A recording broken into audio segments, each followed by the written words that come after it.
한때 황금 세대라는 말까지 들으며 큰 기대를 모았던 중국 U-17 대표팀.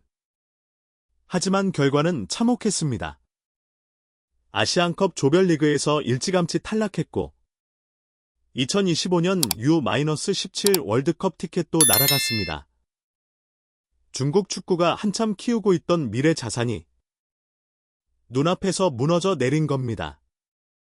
경기 후 일본 출신의 우에무라 게니치 감독은 죄송하다며 고개를 숙였습니다.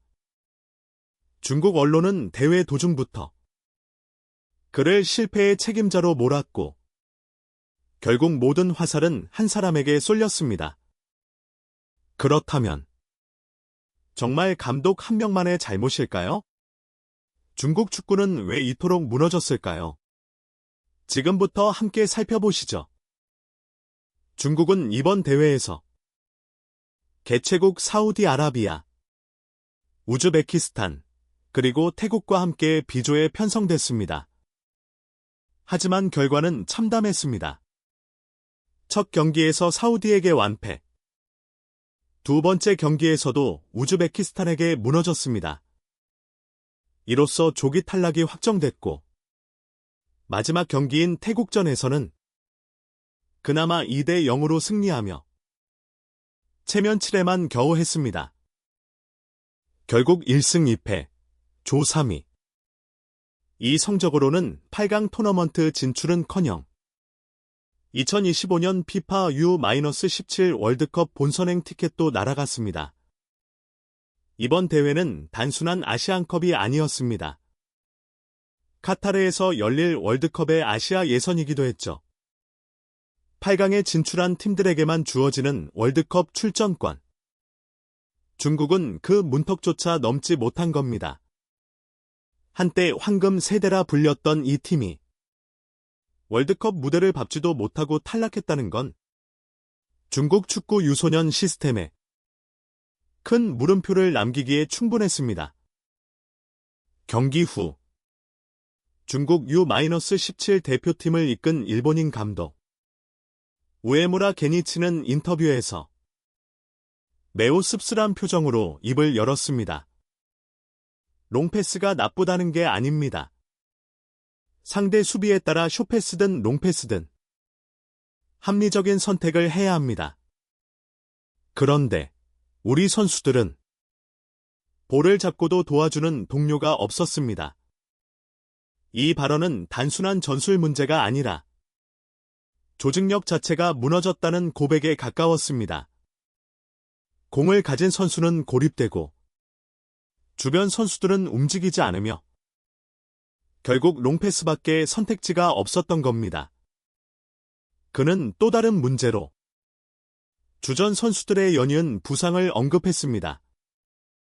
훈련 강도는 낮아졌고 평가전조차 제대로 치르지 못했다고 말했죠. 특히 대회 전 아랍에미리트 두바이에서의 전지훈련 동안 북한과 인도네시아에게 연패를 당하며 이미 팀 분위기는 무거워졌고 자신감도 많이 꺾인 상태였습니다.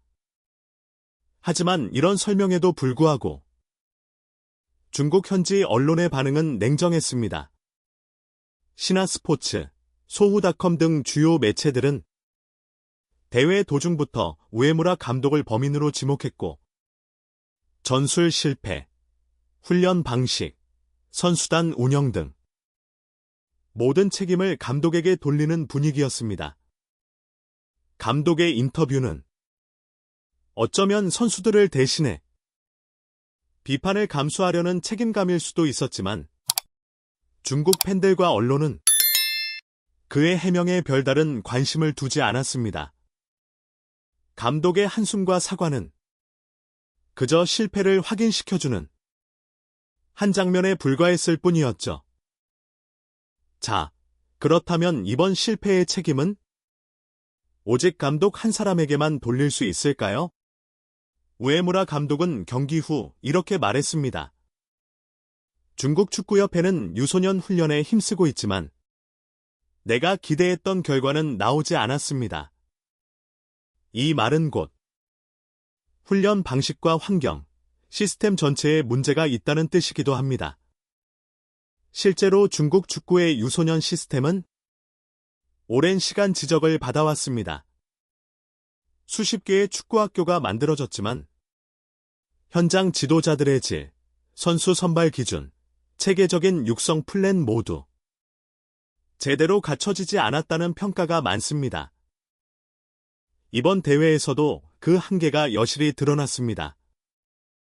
기술이나 체력보다 더 큰 문제는 경기 감각 부족과 조직력 부재였습니다. 특히 본선을 앞두고 UAE에서 가진 전지훈련. 그곳에서 중국은 인도네시아, 북한에게 잇따라 패하며 실전에서의 한계를 드러냈습니다. 연습 경기조차 제대로 소화하지 못한 상태로 본선 무대에 오른 겁니다.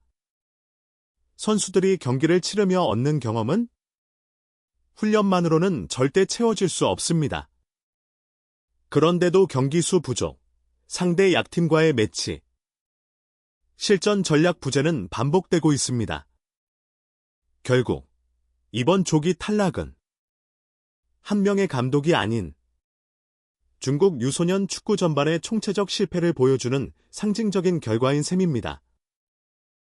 그렇다면 같은 시기 한국은 어떤 모습일까요? 백기태 감독이 이끄는 대한민국 U-17 대표팀은 조별리그에서부터 조직력과 전술 완성도에서 뛰어난 모습을 보여주며 8강에 올랐고 이제 사우디와의 4강전을 앞두고 있습니다. 누군가는 말했죠. 선수가 볼을 잡았을 때 주변에서 움직여주는 동료가 없었다. 하지만 이건 축구에서 가장 기본적인 부분입니다. 한국 축구는 그 기본을 놓치지 않았습니다. 선수들이 어떻게 움직여야 하는지, 경기 흐름 속에서 어떻게 위치를 잡아야 하는지, 이런 전술적 훈련은 어려서부터 반복됩니다. 그래서 볼 하나에만 의존하는 축구가 아니라 팀으로 움직이고 함께 만들어가는 축구가 자리 잡은 겁니다. 지도자를 체계적으로 길러내는 시스템, 체격보다 이해력과 전술 중심의 유소년 지도법, 그리고 축구협회의 꾸준한 투자와 인프라. 이런 차이가 결국 지금의 결과로 이어지고 있는 겁니다. 물론 아직 완벽하다고 말할 순 없지만 한국 축구는 분명 옳은 방향으로 가고 있습니다.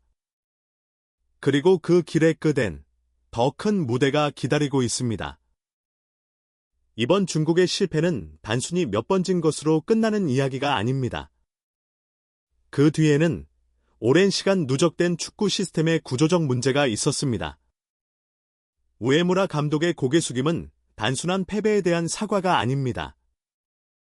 그의 말 속엔 선수들이 뛰지 못한 이유보다 뛸 수 없는 구조에 대한 절망이 담겨 있었습니다. 그렇다면 우리는 어떨까요? 한국 축구 팬 여러분, 우리 역시 지금 잘하고 있다고 안심해도 되는 걸까요? 늘 성장해왔지만 그렇기에 더 경계해야 합니다. 타산지석. 남의 실패를 보고 배우는 것. 지금이 바로 그 시점입니다. 꾸준한 준비와 투자, 그리고 기본을 지키는 자세. 이 모든 것이 멀리 가기 위한 첫걸음입니다. 중국 축구 멸망. 다음엔 누가 고개를 숙일 것인가? 이 질문, 여러분은 어떻게 생각하시나요? 여러분의 생각을 댓글로 남겨주세요. 그리고 구독, 좋아요는 축구 사랑의 또 다른 표현입니다.